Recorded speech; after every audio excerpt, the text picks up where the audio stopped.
Video போட்டு ரொம்ப நாள் ஆகுது. சாரின்னு ஒரு வார்த்தையில உங்ககிட்ட சொல்லிட்டு போக எனக்கு விருப்பமே இல்லை. லைஃப்னாலே அப்ஸ் அண்ட் டவுன்ஸ் தானே அப்படின்னு ஈஸியா சொல்லிட்டும் போயிட முடியாது. ஏன்னா புரட்டி போற அளவுக்கு அப்ஸ் அண்ட் டவுன்ஸ் இருந்தா என்ன பண்றது? கொஞ்சம் அப்படிதான், எதுவுமே பண்ண முடியல, அமைதியாவே தான் இருந்தேன். வீடியோஸும் என்னால ரெக்கார்ட் பண்ண முடியல. ஆனா இந்த டைம்ல கூட வீடியோஸ் போடுங்க, ஏன் இன்னும் போடலன்னு கமெண்ட் பண்ணி என்ன சப்போர்ட் பண்ணிட்டு இருந்த எல்லாருக்குமே ரொம்ப தேங்க்ஸ். சும்மா தேங்க்ஸ் சொல்ல, ரொம்ப ரொம்ப ரொம்ப ரொம்ப தேங்க்ஸ். ஏன்னா அதனாலதான் கண்டிப்பா நம்ம வீடியோஸ் போடணும் அப்படின்னு எல்லாத்தையும் மறந்துட்டு மறுபடியும் ரெக்கார்ட் பண்ணிட்டு இருக்கேன். இனி ஃபுல் டைமா எதை பத்தியும் யோசிக்காம வீடியோஸ் போடுறதுல முழு கவனத்தையும் செலுத்தலான்னு இருக்கேன். எப்பவும் போல மறுபடியும் என்ன சப்போர்ட் பண்ணுங்க. Thank you and sorry. இப்போ 4th எபிசோடுக்குள்ள போலாமா? போன எபிசோட்ல ஹீரோ ஒரு சின்ன குழந்தையா கஃபேல உட்காந்து அழுதுட்டு இருந்திருப்பாரு. அதுலதான் கண்டினியூ ஆகுது. அப்படி அந்த குழந்தை அழுதுட்டு இருக்கா, சுத்தி இருக்கிற எல்லாரும் திரும்பி பாக்குறாங்க. வெயிட்ரஸ் கூட என்னாச்சும் ஏதாச்சும் போய் பார்த்தா அப்புறம் தான் பொறுமையா பாத்ரூம்ல இருந்து குழந்தையோட அம்மா வெளில வராங்க. பார்த்துட்டு சூழ்நிலையை புரிஞ்சுக்கிட்டு எல்லார்கிட்டயும் மன்னிப்பு கேட்டுட்டு குழந்தைய வண்டிக்கு எடுத்துட்டு போய் உட்கார வச்சு சரி வீட்டுக்கு தான் கிளம்பி போறாங்கன்னு பார்த்தா குழந்தைகிட்ட பேய் பிடிச்ச மாதிரி கத்துறா. உன்னால கொஞ்ச நேரம் வாய் மூடிட்டு இருக்க முடியாதா? என்னால நிம்மதியா ஒரு கப் காஃபி கூட குடிக்க முடியல அப்படின்னு டியாரிங்க பிடிச்சு அடிச்சுக்கிட்டே கத்திட்டு வீட்டுக்கும் கூப்பிட்டு வந்துடுறா. வந்து குழந்தைய எப்படி தூக்கி எறியறா பாருங்க. சரி அப்பாவாவது நல்லபடியா இருப்பான்னு பார்த்தா ஃபுட் எக்ஸ்பைரி ஆயிடுச்சு, குடுக்கட்டா, சரி செத்துற மாட்டான் அப்படின்னு எக்ஸ்பைரியான ஃபுட்ட குழந்தைக்கு ஊட்டி விடுறான். இப்படி 2 சைக்கோ கிட்ட மாட்டிக்கிட்டமே அப்படின்னு ஹீரோவும் கதி கலங்கி போயிட்டு இருக்க அந்த டைம்ல யாரோ காலிங் பெல் அழுத்துறாங்க. யாருன்னு கேமரால பார்த்தா ஒரு போலீஸும் வேற ஏதோ ஒரு லேடியும் வந்திருக்காங்க. கரெக்டா அண்ணாரன்னு அந்த பொம்பளை ஸ்மோக் பண்ணிட்டு இருக்க. ரூம் ஸ்ப்ரே அடிச்சு எல்லாத்தையும் நார்மலா செட் பண்ணிட்டு கதவை திறந்து விட்டு என்னன்னு கேட்டா அப்புறம் தான் தெரிய வருது சைல்டு அபியூஸ் பண்றீங்கன்னு எங்களுக்கு ஒரு ரிப்போர்ட் வந்திருந்தது, அதை பத்தி செக் பண்ணிட்டு போலான்னு தான் வந்தேன் அப்படின்னு சொல்ல அவங்க 2 பேருக்குமே ஒண்ணுமே புரியல. யாரா கம்ப்ளைண்ட் கொடுத்திருப்பா அப்படின்னு போலீஸ் கிட்ட அது எதுன்னு சொல்றாங்க. ஆனா வந்த லேடியோ சைல்டு வெல்ஃபேர்ல இருந்து வந்திருக்கனால செக் பண்ண போக ஹீரோவும் அப்பாடா காப்பாத்திருவாங்கயா அப்படின்னு நினைக்கிற அந்த சமயம் அந்த குழந்தையோட அப்பா நானும் சைல்டு வெல்ஃபேர்ல தான் வேலை பாக்குறேன், என் குழந்தைய நானே ஏன் அடிக்க போறேன் அப்படின்னு அவனோட ஐடி கார்டு எடுத்து காட்ட வந்தவங்க செக் பண்ணாம அப்படியே கிளம்பி போயிடுறாங்க. அவங்க போன மேல் ஏற்கனவே கோவத்துல இருந்த அந்த பொம்பளை இன்னும் எச்சா டென்ஷன் ஆகி குழந்தைய தூக்கி ஒரே வீசு பந்த வீசுற மாதிரி கீழே வீசி எறிய கட் பண்ணா ஹீரோ நரகத்துல கண்முழிக்கிறாரு. அப்ப அந்த குழந்தை கொன்னுட்டாளா? கண்முழிச்ச ஹீரோவும் டெத்து கிட்ட அந்த குழந்தையோட பேரு கூட எனக்கு தெரியாது, அந்த குழந்தையோட ஞாபகம் எதுவுமே எனக்கு வரலையே, ஏன் அந்த ரவுண்ட் வரலன்னு கேட்டா ஏன்னா அது இப்பதான் குழந்தை, எந்த ஞாபகமும் இருக்க வாய்ப்பில்ல, அதனாலதான் உனக்கு அந்த ரவுண்ட் வரல அப்படின்னு சொல்ல குழந்தைய கொலை பண்ற மனுஷி இவெல்லாம் ஏன் இன்னும் உயிரோடு இருக்கா, இந்த மாதிரி மனுஷங்க கூட இருக்காங்களா அப்படின்னு ஃப்ரஸ்ட்ரேட் ஆகி ஹீரோ கத்த. ஆமா அந்த சாவை அந்த குழந்தையால தவிர்க்கவே முடியாது. இந்த மாதிரிதான் உலகத்துல நிறைய பேர் தன்னோட சாவை தவிர்க்க முடியாம இருக்காங்க. ஆனா இன்னும் சில பேர் இருக்காங்களே இருக்கிற வாழ்க்கை பிடிக்காம செத்துட்டா எல்லாம் முடிஞ்சிரும்னு சூசைட் பண்ணிக்கிறாங்க அப்படின்னு ஹீரோவை குத்தி காட்டி பேச ஹீரோவும் டென்ஷன்ல இன்னும் ஏன் வெயிட் பண்ணிட்டு இருக்கீங்க, என்ன ஷூட் பண்ணுங்க அப்படின்னு அடுத்த லைஃப்குள்ள போகிறதுக்கு ரொம்ப அவசரப்படுறாரு. டெத்தும் என்ன இவ்வளவு அவசரப்படுற, சரி இரு சுடுறேன்னு சுட்டு அடுத்த வாழ்க்கைக்கு அனுப்பி வைக்க ஏதோ ஒரு பப்ளிக் பிளேஸ்ல அவர் நின்னுட்டு இருக்காரு. ஆனா எந்த ஞாபகமும் இல்ல. செல்போன் எடுத்து பார்த்தா 8:45 அப்புறம் தான் 9 மணிக்கு அந்த லாக்கர் வேலிடிட்டி முடிஞ்சிடும். உள்ள இருக்கிற திங்ஸ் எடுத்துட்டு போயிடுவாங்க. எப்படியாவது இது எடுக்கணும், ஆனா எங்க இருக்கோன்னு தெரியலன்னு சுத்தி முத்தி பார்த்து ஒரு வழியா லாக்கருக்கு கிட்டதான் எங்கேயோ இருக்கோன்னு புரிஞ்சுக்கிட்டு ஹீரோ ஓடுறாரு. ஓடி போய் எப்படியோ அந்த திங்ஸை எடுக்கிறதுக்குள்ள அவரோட பொருள் அவர் எடுத்துட்டு கண்ணாடியில பார்த்தா அட இந்த பையன் ரொம்ப அழகா இருக்கான், வாய்ஸ் கூடவே சூப்பரா இருக்கு அப்படின்லாம் சொல்லிட்டு இருக்கும் போது அவருக்கு பின்னாடி ஒரு போஸ்டர். அந்த போஸ்டர்ல இருக்கிறது இப்போ ஹீரோ எந்த உடம்புல இருக்காரோ அவரோட முகம். ஆக மொத்தத்துல என்ன தெரிய வருது, இவரு ஒரு மாடல். அப்ப கரெக்டா அந்த மெமரி பவர் ரவுண்ட் வரும் இல்லையா, அது ஹீரோட நெத்திக்குள்ள போக இவருக்கு இப்போ 24 வயசு. சின்ன வயசுல இருந்து ஸ்கூல் காலேஜ்னு எல்லா இடத்துலயுமே இவர் மேல பொண்ணுங்களுக்கு ஒரு பெரிய கிரஷ் இருக்கும், கூடவே பசங்களுக்கும் இருக்குமா. இவரோட அழகான முகத்தினாலேயே ஈஸியா அவருக்கு மாடலிங் வேலையும் கிடைச்சிடுது. ஒரு சொகுசான வாழ்க்கை தான் வாழ்ந்துட்டு இருக்காரு. இதெல்லாம் தெரிய வர கட் பண்ணா ஹீரோ அந்த பையனோட வீட்டுக்கு போக உள்ள ஏகப்பட்ட வாட்ச் அது இதுன்னு ஒரு ரிச்சான லைஃப் ஸ்டைல் வாழ்ந்துட்டு இருக்காங்க. அப்போ ஒரு நம்பர்ல இருந்து போன் வருது. நம்பர் இல்ல, ஏதோ பேர் சேவ் ஆயிருக்கு. ஆனா ஹீரோக்கு யாருன்னு தெரியாதுல்ல. போனை எடுத்தா அந்த சைடு இருக்கிறவன் என்னடா பார்ட்டிக்கு வரேன்னு சொல்லியிருந்த, விஐபி பார்ட்டிடா மறந்துட்டியா, அழகழகா நிறைய பொண்ணுங்க வந்திருக்காங்கடா வா அப்படின்னு சொல்ல ஹீரோவும் வாழ்றது ஒரு முறை தானே, வாழ்ந்தாலும் செத்தாலும் போய் தான் பாப்பமே, விஐபி பார்ட்டி வரேன்னு கிளம்பிட அங்க மெயின் ஹோஸ்டா அதாவது மெயின் விஐபியா வரது ஸ்டார்டிங்ல ஒரு எபிசோட்ல பாத்துருப்போம் இல்லையா, ஒரு பெரிய கம்பெனியோட சிஇஓ. ஹீரோ இன்டர்வியூக்கெல்லாம் போயிருப்பார்ல, அவருதான் வராரு. ஆனா அதுக்குள்ளேயே ஹீரோ பயங்கரமா குடிச்சு போதை ஆயிட இந்த பையனோட உடம்புக்கு லைட்டா குடிச்சாலே பயங்கரமா போதை ஆயிடும். ஆனா ஹீரோக்கு அப்படிலாம் இல்ல, அது தெரியாம அவர் பயங்கரமா குடிச்சிட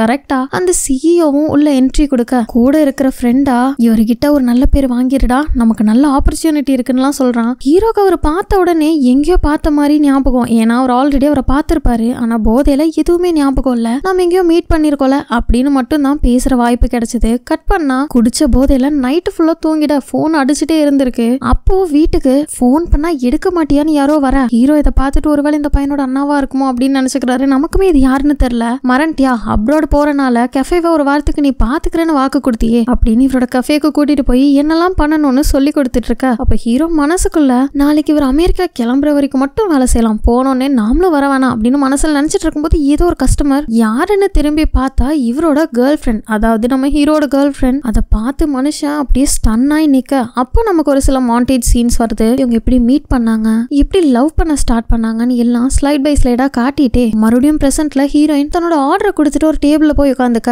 அதை ஹீரோ தான் ப்ரிப்பேர் பண்ணிட்டு இருக்காங்க. அப்ப கூட நம்ம வேற ஒரு உடம்புல இருக்கோங்கிறதையே மறந்துட்டு ஹீரோயினையே பார்த்துட்டு இருக்க. ஹீரோயின் அதை கவனிச்சிடுறாங்க, ஆனா பெருசா எடுத்துக்கல. வழக்கம் போல பசங்க தடுமாறுற மாதிரி அந்த ஜூஸை கொடுக்கும் போது ஹீரோ தடுமாறுறது, பேச தயங்குறதெல்லாம் நடக்குது. ஹீரோயினும் அவங்களோட ஆர்டரை வாங்கிட்டு மறுபடியும் டேபிளுக்கு போயிடுறாங்க. அதுக்கப்புறம் தான் கஃபேக்கு கூட்டிட்டு வந்தார்ல, அவரு சொல்றாரு என்னடா அந்த பொண்ணை பிடிச்சிருக்கா அப்படின்னு கேட்டா ஹீரோவும் இந்த பொண்ணு இந்த கஃபேக்கு டெய்லி வருவாளான்னு கேக்குறாரு. அப்புறம் தான் தெரிய வருது ஹீரோயின் ஆல்மோஸ்ட் இந்த டைம்க்கு எப்பவும் கஃபேக்கு வந்துட்டு கஃபே மூடுற வரைக்கும் இங்கதான் இருப்பாங்களாமா. அது மட்டும் இல்லாம ஹீரோயின் ஒரு பெஸ்ட் நாவலிஸ்ட் ரைட்டர்னும் தெரிய வருது. ஹீரோ உடனே ஹீரோயின் பேரை போட்டு கூகுள்ல சர்ச் பண்ணி பார்க்க இப்போ ரீசெண்டா ஹீரோயின் எழுதின ஒரு நாவலுக்கு பயங்கர ஹிட் ஆகி அதுக்கு அவார்ட்லாம் வாங்கியிருக்காங்க. அப்புறம் தான் நம்ம ஹீரோக்கு ஒரு முக்கியமான விஷயமே புரிய வருது. ஹீரோ சூசைட் பண்ணிக்கலான்னு இருந்தாரு இல்லையா. ஹீரோயின் கூட பிரேக்கப் பண்ண அந்த நைட் அப்போ ஹீரோயின் ஒரு என்வலப்பை ஹீரோ கிட்ட கொடுத்திருப்பாங்க.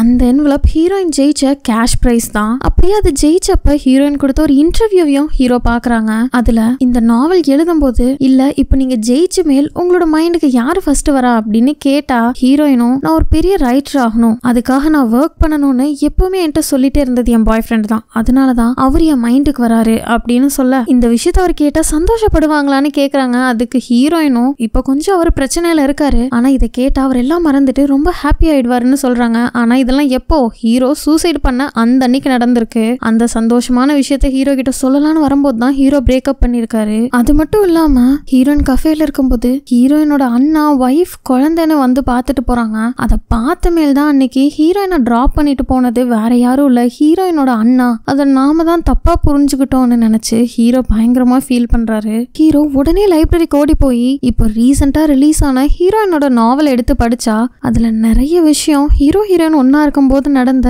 இன்சிடென்ட்ஸ், அவங்களோட எக்ஸ்பீரியன்ஸ்னு அந்த அழகழகான தருணத்தெல்லாம் இந்த நாவல்ல ஹீரோயின் எழுதியிருக்காங்க. அதெல்லாம் படிச்சுட்டு ஹீரோ அழுதுட்டே அங்கிருந்து கிளம்பும் போது அங்க காஸ்ட்லியான ஃபவுண்டைன் பென்லாம் இருக்கு. அதை பார்த்த உடனே ஹீரோக்கு ஒரு ஃபிளாஷ்பேக். ஹீரோயினும் அடிக்கடி இந்த லைப்ரரிக்கு வரது வழக்கம். அப்படிதான் ஒரு நாள் இவங்க வந்திருக்கும் போது அந்த ஃபவுண்டைன் பென்னை பார்த்துட்டு ஹீரோயின் ஒரு நாள் இதை வாங்கணுங்கிற மாதிரியே நின்றுட்டு இருக்க. நீ ஆத்தர் ஆயிட்டனா கண்டிப்பா இதை நானே உனக்கு வாங்கி தரேன்னு ஹீரோ சொல்லியிருப்பாரு. சொன்னது மட்டும் இல்லாம ஹீரோயினுக்கே தெரியாம அன்னைக்கு நைட்டே ஹீரோவோட பேரு வெறும் பேர் இல்லாம ஆத்தர்னு போட்டு ஹீரோயினோட பேரை அதுல கார்வ் பண்ண சொல்லி அந்த பெண்ணை கிஃப்டா கொடுக்க வாங்கி வச்சிருப்பாங்க. ஆனா ஹீரோ அதை கொடுத்திருக்க மாட்டாரு, அதுக்குள்ளேயே அவர் இறந்திருப்பாரு. அடுத்த நாள் அந்த கஃபே ஓனர் கடை விட்டு போகிறதுக்கு முன்னாடி எனக்காக இந்த இடத்த பத்திரமா நல்லபடியா பாத்துக்கோடான்னு சொல்லிட்டு போக ஹீரோவும் இவருக்காக இல்லைனாலும் அவளுக்காக கண்டிப்பா நான் டெய்லியும் கஃபேக்கு வருவேன், நல்லா பாத்துப்பேன்னு மனசுக்குள்ளேயே நினைச்சிட்டு இருக்கா. அதே டைம் ஹீரோயின் வழக்கமா வர டைம்க்கு வராங்க. இந்த டைம் ஹீரோயின் ஆர்டர் சொல்றதுக்கு முன்னாடியே அதுதானே அப்படின்னு ஹீரோ தயாரா எடுத்து வச்சிருக்க. கூடவே ஒரு ஸ்லைஸ் கேக்கையும் ஹீரோயின் கிட்ட கொடுக்குறாங்க. என்னடா இதுன்னு பார்த்தா ஹீரோயினுக்கு சந்தேகம் வராம ஹீரோயின் கிட்ட பேசுறதுக்கு இவரு சொல்ற காரணம் நான் உங்களோட பெரிய ஃபேன், உங்களோட நாவலை நான் படிச்சிருக்கேன், அப்புறம் தான் ஆத்தர் யாருன்னு தேடி பார்க்கும்போது நீங்க தானே தெரிய வந்தது, அதனாலதான் அப்படின்னு சொல்லி இன்ட்ரோ ஆயிக்கிறாரு. அப்ப சடனா ஹீரோயின் கிட்ட ஆக்சுவலா எனக்கு ஒரு நாவலுக்கான ஐடியா இருக்கு, உங்ககிட்ட சொல்லட்டுமா அப்படின்னு ரொம்ப டீசென்டா இங்க உட்காந்துக்குவானே ஹீரோயின் கிட்ட பெர்மிஷன் கேட்டு உட்காந்துட்டு தனக்கு நடந்த அந்த எக்ஸ்பீரியன்ஸ், சாவுக்கு அப்புறம் டெத்தை பார்த்தது, அதுக்கப்புறம் பல வாழ்க்கைக்குள்ள போன எக்ஸ்பீரியன்ஸ ஹீரோயின் கிட்ட சொல்றாரு. ஆனா அவரு சொல்ற கதையில ஹீரோயின் அப்படின்னு இவங்க ரெண்டு பேத்துக்குள்ள இருக்கிற அந்த ஸ்டோரியை மட்டும் கட் பண்ணிட்டு மத்த எல்லாத்தையும் சொல்ல, அதெல்லாம் கேட்ட ஹீரோயின் நீங்க சொல்றத பார்த்தா நிஜமா உங்களுக்கு நடந்த கதை மாதிரியே இருக்கு, அவ்வளோ ரியலிஸ்டிக்கா சொல்றீங்க, ஆனா அந்த டெத்னு ஒரு கேரக்டர் சொல்றீங்களே அதுதான் ரொம்ப மோசமான கேரக்டர் போல அப்படின்னு சொல்ல உணர்ச்சி வசத்தை அடக்க முடியாத ஹீரோ கரெக்டா சொன்னீங்க, டெத் ரொம்ப மோசமான ஆளு அப்படி இப்படின்னு உணர்ச்சி வசத்துல பேச அதெல்லாம் கேட்டு ஹீரோனுக்கு சிரிப்பே வந்துடுது. இந்த கதை இன்னும் முடியலன்னா இதை பத்தி இன்னும் நான் கேட்கணும் சொல்றீங்களா அப்படின்னு கேட்க ஹீரோவும் கண்டிப்பா சொல்றேன் அப்படின்னு எனக்கு உங்களோட ஆட்டோகிராஃப் கிடைக்குமான்னு அந்த நாவலை கொடுக்க ஹீரோயினும் அதை சைன் பண்றதுக்கு ஹீரோயினுக்கு கொடுக்கணும்னு ஹீரோ வாங்கியிருப்பாரு. அந்த பெண் எடுக்கிறாங்க. ஹீரோக்கு ஒண்ணுமே புரியல, அந்த பெண் பெண்ணையே பார்த்துட்டு பெண் அழகா இருக்கு அப்படின்னு சொல்ல இது எனக்கு கிஃப்டா கொடுத்தாங்க அப்படின்னு நமக்கு ஒரு பிளாஷ்பேக். ஹீரோ இறந்த மேல் அவரோட இறுதி சடங்குல ஹீரோட அம்மாவும் ஹீரோயினும் அவர் போட்டோவை பார்த்து அழுதுட்டு இருக்கும் போதுதான் அவங்க அம்மா இந்த பெண்ணை எடுத்து ஹீரோயின் கிட்ட கொடுத்து உனக்கு கிஃப்ட் பண்ணலான்னு வாங்கியிருப்பான்னு நினைக்கிறேன் அப்படின்னு கொடுத்துருக்காங்க. அதெல்லாம் நினைச்சு பார்த்துட்டு இப்ப மறுபடியும் ஹீரோயின் ஆட்டோகிராஃப் பண்றாங்க.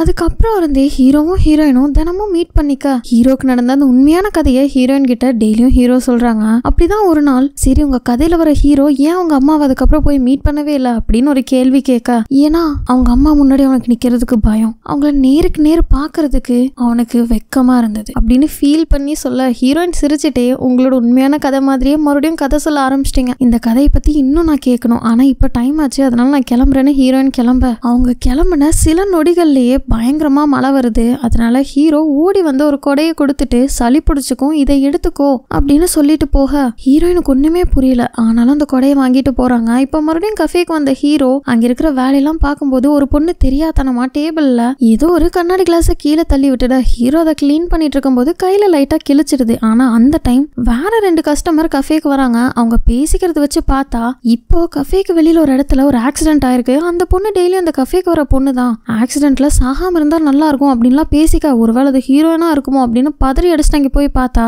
கொஞ்ச நேரத்துக்கு முன்னாடி ஹீரோயினுக்கு கொடுத்து விட்ட சிவப்பு கலர் கொடை அங்க இருக்கு. அதை பார்த்துட்டு அவ்வளவுதான் அந்த பொண்ணுக்கு என்னாச்சுன்னு பதறி போய் போலீஸ் எல்லாம் தடுத்தாலும் ஹீரோ பயங்கரமா அழுதுட்டு என்னாச்சுன்னு கதறிட்டு இருக்க. அப்ப சடனா ஆப்போசிட்ல சில மாதிரி அந்த கொடையோட ஹீரோயின் நிக்கிறத பார்த்த மேல் தான் ஹீரோ கொஞ்சம் நார்மல் ஆகுறாரு. அதுக்கப்புறம் கையில இருக்கிற காயத்து கட்டெல்லாம் போட்டுட்டு இன்னைக்கு உங்களுக்கு என்னாச்சு அப்படின்னு கொஞ்ச நேரத்துக்கு முன்னாடி நடந்ததை பத்தி கேட்க ஹீரோ உண்மை எதுவும் சொல்லாம எனக்கு தெரிஞ்ச ஒருத்தவங்களா இருக்கும்னு நினைச்சு பயந்துட்டேன் அப்படின்னு சொல்ல அதை கேட்ட ஹீரோயினும் எனக்கும் அன்னைக்கு இந்த மாதிரி ஆயிருந்தா நல்லா இருந்திருக்கும், உங்களை மாதிரி ரிலீவ்டா நானும் ஃபீல் பண்ணியிருந்தா சந்தோஷப்பட்டிருப்பேன் அப்படின்னு பிளாஷ்பேக்ல ஹீரோ இறந்த நியூஸை கேட்டு ஹீரோயின் ஹாஸ்பிட்டல் போய் எப்படியெல்லாம் கதறி அழுதாங்க அப்படின்னு நமக்கு காட்டுறாங்க. அதை கேட்ட ஹீரோ அவரும் ஃபீல் பண்ணிட்டு அந்த சம்பவத்துல இருந்து வெளில வந்துட்டீங்களான்னு கேட்க என்னால் இன்னும் அதுல இருந்து வெளில வர முடியல, சரி டைம் ஆச்சு நான் கிளம்புறேன் அப்படின்னு ஹீரோயின் கிளம்பும் போது நாளைக்கு உங்களை கஃபேல பாக்குறேன் அந்த கதையை கண்டினியூ பண்றேன்னு ஹீரோ சொன்னா நாளைக்கு நான் கஃபே வரமாட்டேன், நீங்க சொல்ற கதையை கேட்டா எனக்கு ஒருத்தரோட ஞாபகம் வருது, அது இன்னும் அதிகமா அவரை மிஸ் பண்ண வைக்குது அப்படின்னு ஹீரோயின் அங்கிருந்து கிளம்பிட அடுத்த நாள் ஹீரோயின் ஹீரோட போட்டோலாம் வச்சிருப்பாங்க இல்லையா ஒரு இடத்துல அந்த இடத்துக்கு போய் பார்த்து ஹீரோ கிட்ட பேசுற மாதிரி பேசிட்டு இருக்காங்க. எல்லாம் நல்லா தான் போயிட்டு இருக்கு, எதுவுமே நடக்காத மாதிரி சாப்பிடுறேன் தூங்குறேன் சிரிக்கிறேன் பேசுறேன், ஆனா என்னால உன்னை மறக்க முடியல, நான் உன்னை ரொம்ப மிஸ் பண்றேன்னு கதறி அழுகுறாங்க. இது எல்லாத்தையுமே ஹீரோ ஒரு ஓரத்துல நின்று மறைஞ்சு பார்த்துட்டு தான் இருக்காரு. ஹீரோயின் அழுது முடிச்சுட்டு அங்கிருந்து கிளம்ப அவரு தன்னுடைய போட்டோவை பார்க்க அந்த இடத்துக்கு போக யாருப்பா நீ அப்படின்னு ஒரு குரல் ஹீரோக்கு தெரிஞ்சிருச்சு அது யாருன்னு. பதட்டத்தோட திரும்பி பார்த்தா ஹீரோ நினைச்ச மாதிரியே வந்திருந்தது ஹீரோவோட அம்மா. அம்மாவை பார்த்த உடனே அம்மானு அழுக அவங்களுக்கு எதுவும் புரியல. அப்புறம் தான் ஹீரோ இல்ல என்னோட அம்மாவை பார்க்க வந்தேன்னு சமாளிச்சுட்டு அங்கிருந்து போயிடுறாங்க. தன்னோட பையனோட போட்டோவை பார்க்க வந்த அம்மாவும் அந்த கண்ணாடி எல்லாம் தொடச்சிட்டு அழுக தாங்க முடியாம பாத்ரூம்குள்ள ஓடி போய் பயங்கரமா அழுக. வெளியில இருக்கிற ஹீரோக்கு அந்த சவுண்ட் பயங்கரமா கேக்குது. அவர்னால அவரோட கண்ணீரை அடக்கவே முடியல. இவ்வளோ நாளுக்கு அப்புறம் இவ்வளோ வாழ்க்கைக்கு அப்புறம் தான் எடுத்த முடிவு தப்புன்னு என்ன மன்னிச்சிருங்கம்மா அப்படின்னு கதறி கதறி ஹீரோ அழுகிறாரு. கட் பண்ணா அவர் வீட்டுல ஹீரோ கிட்ட கொஞ்சம் காசு இருந்ததுல போன ஜென்மத்துல இவர் காப்பாத்தி வச்சிருந்த காசு, அத உண்மையான ஹீரோக்கு தெரிஞ்ச ஒருத்தர் லெட்டர் எழுதுற மாதிரி இந்த காசு உங்க பையன் கிரிப்டோ கரன்சில ஜெயிச்சான் இது நீங்க செலவுக்கு வச்சுக்கோங்கன்ட்டு ஒரு லெட்டர் எழுதி அவங்க அம்மாக்கே தெரியாம வீட்டுல வச்சுட்டு ஹீரோ வந்துடுறாரு. அதுக்கப்புறம் வழக்கம் போல அடுத்த நாள் ஹீரோயின் கிட்ட கஃபேல உட்காந்து கதை சொல்ல லேட் நைட் ஆயிடுச்சு, வீடு வரைக்கும் இன்னைக்கு நானும் கூட வந்து டிராப் பண்றேன் எனக்கும் வெளியில வேலை இருக்குன்னு ஹீரோயின் கூட நடந்துட்டே பேசிட்டு போறாங்க. அப்ப ஹீரோயினும் அந்த கதையை கேட்டுட்டு உங்க கதை ஹாப்பி எண்டிங்கா தான் இருக்கணும், ஏன்னா உங்க கதையில வர ஹீரோவை நினைச்சா எனக்கு பாவமா இருக்கு, செத்த மேலும் அவர் திரும்ப திரும்ப வாழ்ற வாழ்க்கையில ஒரு நிம்மதி இல்லாம பயந்துட்டே வாழ்றது என்ன வாழ்க்கை, ஒருத்தன் அவனுக்கு உண்மையா வாழும் போதுதான் சந்தோஷமானவனா இருக்கிறான் அப்படின்னு ஹீரோயின் சொல்றதை கேட்ட ஹீரோவும் எனக்கு உங்ககிட்ட ஒண்ணு சொல்லணும், மேபி நான் உயிரோடு இருக்கிறது இதுதான் கடைசி நாளா கூட இருக்கலாம் அப்படின்னு. நான் 7 வருஷமா ஒரு பொண்ணை லவ் பண்ணேன், ஆனா ஒவ்வொரு டைம் நான் அவ கூட இருக்கும் போதும் என்னோட பெஸ்ட் செல்ஃப அவகிட்ட காட்ட முடியாம இருந்தது அப்படின்னு சொல்ல நமக்கு அப்படியே ஒரு பிளாஷ்பேக். ஏதோ ஒரு கஃபேல உண்மையான ஹீரோ வேலை செஞ்சுட்டு இருக்க எதர்ச்சியா ஹீரோயினும் அவங்களோட கொலீக்ஸ் கூட அங்க டின்னர் சாப்பிட வந்திருக்காங்க. ஹீரோ இங்க வேலை பாக்குறது இன்னும் ஹீரோயினுக்கு தெரியாது. ஆனா ஹீரோ பாத்துட்டாரு. அப்ப அங்க இருக்கிற எல்லாரும் ஹீரோயின் கிட்ட விளையாட்டுத்தனமா, என் பக்கத்துல இருக்கானே இவனை வேணா உன் பாய் ஃப்ரெண்டா ஏத்துக்கிறியா? பையன் அழகா இல்லைனாலும் உன்னை நல்லா பாத்துப்பான். அழகு மட்டுமா முக்கியம்? காசு இருக்கிறவன் தான் கடைசி வரைக்கும் உன்னை நல்லா பாத்துப்பான். அழகா இருக்கிறவன் கடைசி வரைக்கும் உன்னை பட்னி போட்டே கொன்றுவான் அப்படின்லாம் சொல்லி சிரிச்சிட்டு இருக்கா. ஹீரோயினும் இல்ல எனக்கு பாய் ஃப்ரெண்ட் இருக்குன்னு சொல்றாங்க. அதை கேட்டு அங்க யாராலையும் நம்ப முடியல. அப்ப கூட்டத்துல ஒரு ஆளு வெயிட்டர்னு கூப்பிட ஹீரோயின் திரும்பி பார்த்தா அங்க வெயிட்டரா நின்னுட்டு இருக்கிறது ஹீரோ. கொஞ்சம் கூட தயங்காம ஹீரோ கிட்ட போய், இவர் தான் என்னோட பாய் ஃப்ரெண்ட், எப்படி பார்க்க ஹேண்ட்ஸமா இருக்காருல, கண்டிப்பா இவர் என்ன பட்னி போட்டு கொன்ற மாட்டாரு, எவ்வளவு ஹார்டா ஒர்க் பண்றாருன்னு பாத்தீங்களா அப்படின்னு ரொம்பவே பெருமையா எல்லாருக்கும் இன்ட்ரோடியூஸ் பண்ணி வைக்கிறாங்க. அதெல்லாம் ஹீரோக்கு சந்தோஷமா இருந்தாலும் ஒரு பக்கம் ஹீரோயினுக்கு நம்ம கரெக்ட் இல்லையோன்ட்டு வருத்தமாவும் இருந்திருக்கு. அப்படின்னு இப்ப பிரசன்ட்ல ஹீரோயின் கிட்ட அவளுக்கு ரொமான்டிக் மூவிஸ் பாக்குறதுனா ரொம்ப பிடிக்கும். ஆனா பார்த்து முடிச்சுட்டு குழந்தை மாதிரி என்கிட்ட அழுதுட்டே பேசுவா. அவளுக்கு இந்த டீனா பிடிக்கும் அதுனா பிடிக்கும்னு ஹீரோயினுக்கு பிடிச்ச எல்லாத்தையும் சொல்ல. இதெல்லாம் கேட்டு ஹீரோயின் தன்னையே அறியாம அவங்க கண்ணுல இருந்து தண்ணி வருது. ஹீரோவும் அழுதுட்டே அவளை சுத்தி இருக்கிறவங்க ரொம்ப டவுனா ஃபீல் பண்ணும்போது அவன் தான் ரொம்ப ஆறுதலா இருப்பா. அதெல்லாம் வச்சு அவளுக்கு எந்த வருத்தமும் இருக்காது. அவ சந்தோஷமா தான் இருப்பான்னு நான் தப்பு கணக்கு போட்டுட்டேன். தப்பா புரிஞ்சது ஏன் தப்பு தானே, அவகிட்ட மன்னிப்பு கேட்கணும். என்ன மாதிரி ஒருத்தனுக்காக அவ இன்னும் ஃபீல் பண்ணிட்டு இல்லாம கொஞ்சம் சந்தோஷமா இருக்கணும். அது மட்டும் இல்லாம இன்னமும் நான் அவளை மட்டும்தான் லவ் பண்றேன் அப்படின்னு ஹீரோ அழுதுட்டே சொல்ல, ஹீரோ உயிரோட இருந்த காலத்துல இதே மாதிரிதான் நான் உன்ன மட்டும் தான் லவ் பண்ணுவேன்னு ஹீரோ சொல்லியிருப்பாங்க. அதெல்லாம் ஹீரோயினுக்கு ஞாபகம் வருது. என்னதான் தனக்கு முன்னாடி இருக்கிறது வேற ஒரு ஆளா இருந்தாலும் இது ஹீரோவா இருக்குமோ அப்படின்னு முன்னாடி இருக்கிறத ஹீரோ மாதிரியே ஹீரோயின் நினைச்சு பாக்குறாங்க. நான் கஷ்டமா இருக்கும்போது என் கூடவே இருந்து அழுது என்ன சரி பண்ணி எனக்காக அழுகிற மனுஷங்க என் கூட இருக்காங்கன்னு நான் ஏன் தெரிஞ்சுக்காம போயிட்டேன். இது எல்லாத்துக்கும் நான் மன்னிப்பு கேட்கணும். ஆனா என்ன பண்றது, எல்லாம் கையை மீறி போயிடுச்சு, நான் ஏற்கனவே செத்துட்டேன் அப்படின்னு சொல்லிட்டு உண்மை எல்லாத்தையுமே ஹீரோ சொல்றாரு. அதாவது இப்ப தான் இருக்கிறது வேற ஒரு உடல்லையும் ஆனா உண்மையில நான் ஹீரோ தான் அப்படிங்கிற உண்மையும் ஹீரோ சொல்ல ஹீரோயினுக்கு ஒண்ணுமே புரியல. என்ன சொல்றீங்க அப்படின்னு பேசிட்டு இருக்கும் போது எங்கிருந்து வந்ததுன்னு தெரியல. சடனா ஒரு கார் ரெண்டு பேரையும் பயங்கரமா இடிக்குது. பார்த்தா ஆக்சிடென்ட் மாதிரி தெரியல. கார்ல இருந்து இறங்குறது வேற யாரும் இல்ல, அந்த பெரிய கம்பெனியோட சிஇஓ. அவன் கார்ல இருந்து இறங்கி வரும்போது லைட்டரை மூடி மூடி திறப்பான். அதை பார்த்துன்னே ஹீரோக்கு நிறைய விஷயம் ஞாபகம் வருது. இதுக்கு முன்னாடி வேற ஒரு கொலைக்காக ஹீரோ ஜெயிலுக்கு போயிருந்தப்பவும் அந்த கொலையில சம்பந்தப்பட்டது இவன் தான். அது மட்டும் இல்லாம ஒரு பெரிய கேங் லீடருக்கு கீழே வேலை செஞ்சிருப்பாரு இல்லையா, அந்த இடத்துலயும் அவன் சம்பந்தப்பட்டிருக்கான். அப்படி இதெல்லாம் ஹீரோ நினைச்சிட்டு இருக்க கார்ல இருந்து இன்னொருத்த இறங்கி வரான். சார் உங்களுக்கு எதுவும் ஆகலையா அப்படின்னு கீழே இருக்கிற டெட் பாடி, அதாவது ஹீரோயினை பார்த்தா என்ன சார் கழுத்து இப்படி ட்விஸ்டா இருக்குன்னு அவனுக்கு வாமிட்டே வந்துடுது. ஆனா சிஇஓ அதெல்லாம் எதுவுமே கண்டுக்காம நீ இன்னும் சாகலையா அப்படின்னு ஹீரோவையும் அந்த இடத்துலயே மூக்கையும் வாயும் மூடி கொன்னுடுறான். கட் பண்ணா நரக வாசல்ல ஹீரோ இறந்ததை நினைச்சு பயங்கரமா அழுதுட்டு நான் உனக்கு கொல்லாம விட மாட்டேன், ஆனா அதுக்கு முன்னாடி அப்படின்னு ஆத்திரத்தோட ஓடி வந்து டெத்தோட டேபிள் மேல இருந்த கன் எடுத்து நெத்தி பொட்டுல வச்சு, உனக்கு இதெல்லாம் விளையாட்டா இருக்கா, சந்தோஷமா இருக்கா, பார்த்து சிரிச்சிட்டு இருக்க போல அப்படின்னு சொல்ல அப்படியே ஜூம் அவுட் பண்ணா ஒரு கன் ஷாட் சவுண்ட். அப்படியே இந்த எபிசோடு முடியுது. பை.